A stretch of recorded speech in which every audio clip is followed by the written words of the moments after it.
అందరికీ నమస్కారం. విశాఖ ఉక్కు పరిశ్రమ మనుగడకు కేంద్ర ప్రభుత్వం ప్రకటించిన 11,000 కోట్ల ప్యాకేజీ కాస్త ఊపిరినిచ్చింది. 2015 నుంచి వరుస నష్టాలను, ప్రైవేటీకరణ భయాన్ని భరిస్తూ వస్తున్న తరుణంలో కేంద్ర ప్రభుత్వం ప్యాకేజీ ప్రకటించడం సాయమే తప్ప విశాఖ ఉక్కు మనుగడకు శాశ్వత పరిష్కారం కాదు. పరిశ్రమకు సొంత గనులను కేటాయించి కేంద్ర ప్రభుత్వ సంస్థ అయిన సెయిల్లో విలీనం చేయడం మాత్రమే విశాఖ ఉక్కుకు అసలైన శాశ్వత పరిష్కారం. విశాఖ ఉక్కు ప్రైవేటీకరణకే మొగ్గు చూపుతూ వచ్చిన కేంద్రం తాజాగా ప్యాకేజీ ప్రకటించడంతో ఇది తమ గొప్ప అంటే తమ గొప్ప అని చెప్పుకోవడానికి రాష్ట్రంలోని పార్టీలు పోటీ పడుతున్నాయి.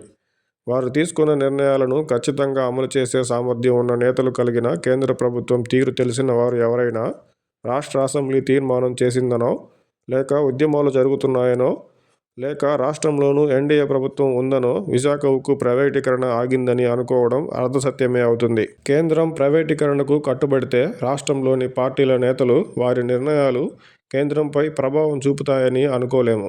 కార్మికులు చేస్తున్న ఉద్యమానికి బహిరంగ మద్దతు తెలపని ముఖ్య నేతలు, గతంలో ఎప్పుడూ విశాఖ ఉక్కు అంశాల్లో కేంద్ర పెద్దలను కలవని నేతలు, బహిరంగ వేదికల్లో విశాఖ ఉక్కుపై మాట్లాడని నేతలు ప్యాకేజీ ప్రకటనతో అంతా తమ వలనే అని చెప్పుకోవడం మరీ విడ్డూరం.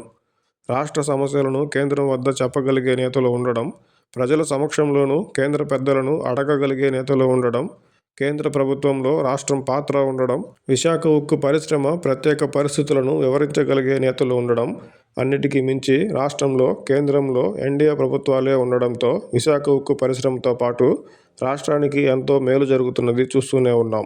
అయితే ప్యాకేజీతో సంతృప్తి చెందకుండా, క్రెడిట్ కోసం పాకులాడకుండా విశాఖ ఉక్కుకు సొంత గనులను సాధించే వరకు కూటమి నేతలు కేంద్రం వద్ద తమ ప్రయత్నాలను ముమ్మరం చేసి సాధిస్తే ప్రజలే క్రెడిట్ ఇచ్చి నెత్తిన పెట్టుకుంటారు.